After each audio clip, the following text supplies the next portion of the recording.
বিকাশ থেকে নগদে টাকা পাঠাতে গিয়ে ঝামেলায় পড়ছেন? চিন্তা নেই, মাত্র 1 মিনিটেই দেখিয়ে দিচ্ছি কিভাবে সহজেই বিকাশ থেকে নগদে টাকা পাঠাবেন। চলুন শুরু করা যাক।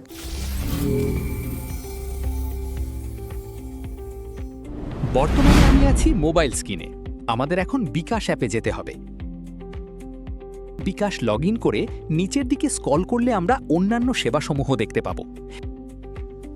সেখানে এনপিএসবি অপশন সিলেক্ট করতে হবে, তারপর এনএফএস অ্যাকাউন্ট অপশন সিলেক্ট করতে হবে। নিচে এনএফএস অ্যাকাউন্ট যোগ অপশানে আসবে, তা সিলেক্ট করতে হবে।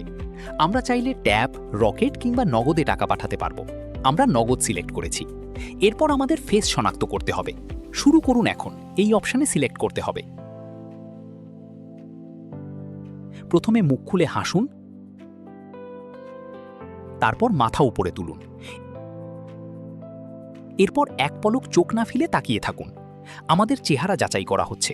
যদি সফল হয় তাহলে এগিয়ে যান অপশানে ক্লিক করতে হবে। এরপর আপনার নাম ও ফোন নাম্বার দিয়ে এগিয়ে যান অপশানে ক্লিক করুন। এরপর অ্যাকাউন্ট যোগ করতে ট্যাপ করে ধরে রাখুন।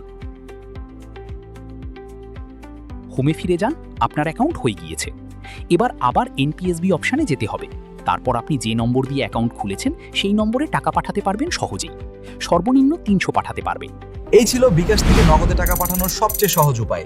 ভিডিওটি ভালো লাগলে একটি লাইক দিন, শেয়ার করুন, আর এমন আরও টেক টিপস পেতে ফলো করতে ভুলবেন না।